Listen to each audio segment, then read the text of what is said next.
Don't have any great advice for myself because it kind of worked out. Brady, I was waiting. I was holding out for your answer.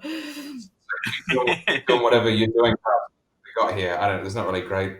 Just keep working really hard all the time and keep grinding on that and try and get better. That's never stop as learning. per previous. I'd tell Sean, younger you wanna me, add to it? I'd tell younger me, keep at it, don't stop. Because I know we've probably all had that moment where something isn't clicking, or you've sent out X amount of resumes and haven't heard anything, which is going to happen to everyone. Don't stop, because a lot of people that I've known do, and that breaks my heart when I see that. You just need to keep like, as an artist, keep making stuff. Concept art, make it, render it, boom, lighting, pretty, okay, put it on your portfolio. You'll keep improving. That old stuff you made 6 months ago, maybe not the best. You've improved a lot in 6 months. Just don't stop. And, some stuff will be good, some stuff will suck. It happens. I think also not being afraid to reach out to people that you admire or that you want to learn from, I think is really useful. I've just randomly messaged some people that I really look up to, and they actually, they're just people as well, and a lot of the time they will give you the time of day. They will tell you what they think about an artwork that you've done or something that, a lot of these people that you're kind of idolize or something, they're there to also help as well. So I think just being able to reach out and join different communities, not being afraid to post your work somewhere and get the feedback that that could really help you out. Just kind of taking those social leaps. Cool. And if you can remember it, going back to when you were leaving AIE and getting your first industry job, what was the transition like? Because I know at AIE we try to have a studio simulated environment, and you are working the full hour days. Did that help with your transition into working full time? And how was that transition for you all? Super smooth. Cool. That's what we like. It's not a problem. Thanks, AIE. I was studying one day, and then I was at a place doing similar things, but for someone for money the next day. It was pretty smooth. Yeah, mine was similar, but even smoother, because mine just merged into it, because I was had the AIE and then the job at the same time that overlapped, and then I just went into the job. So yeah, it's incredible. I had an interesting experience where I wasn't as fazed by it when I first started at a few studios. I'm like, oh, I'm finally doing this. I'm really grateful. It was when I started at 343 that because at the studio they have a museum and they have cool stuff everywhere, and they give us really awesome gear. Oh, cool. It's a helmet one of the Marines from the game series, and I've been there almost 2 years, and I am still in awe that I work at 343 Industries, and I'd walk through the studio and just be like, there's cool stuff everywhere, and it took me a long time to not have imposter syndrome being there, but that happened after a few game studios. Cool. Awesome. We are about to run out of time, but just really quickly, I'm going to combine kind of two questions at once.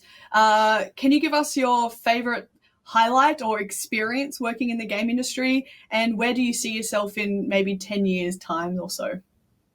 Brady, start with you. Sure. So probably my favorite experience was something that I sort of touched on at the very beginning. There are multiple experiences. They're all sort of similar, these highlights, where we had a very specific problem. It was very measurable. There's a process that's taking too much time, and I made my entire being about this one problem. I was so involved. I would dream about it. I would think about the problem in the shower. I would wake up in the middle of the night with solutions. It was just 100% oriented around this problem. And it was a really interesting time, because I think that's the human brain at its pinnacle of focusing the entirety of your brain power on one specific problem, becoming an expert, and no one else kind of understanding. It's a really crazy experience.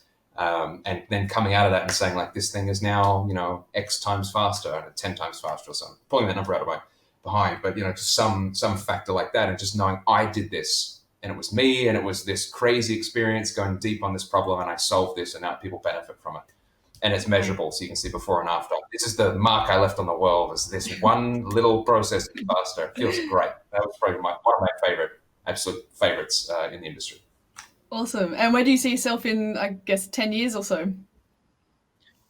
Hopefully doing that all the time. That would be sweet. I don't know, honestly. It just depends on how, the Australian game industry is growing. With some bigger players, Wargaming Sydney and Sledgehammer Games in Melbourne now. Who knows where the industry could be in 10 years, but hopefully still doing crazy low level, sort of AAA game stuff, engine stuff, etc. That would be a lot of fun. So more of that, I guess. Yeah, awesome. Oh, we'll look out for you and see what you've been up to in 10 years. We'll do this again in 10 years. Yeah, let's do it. We'll set it up now. Put it in your calendar. Inga, what has been one of your best experiences, and where do you see yourself in 10 years or so?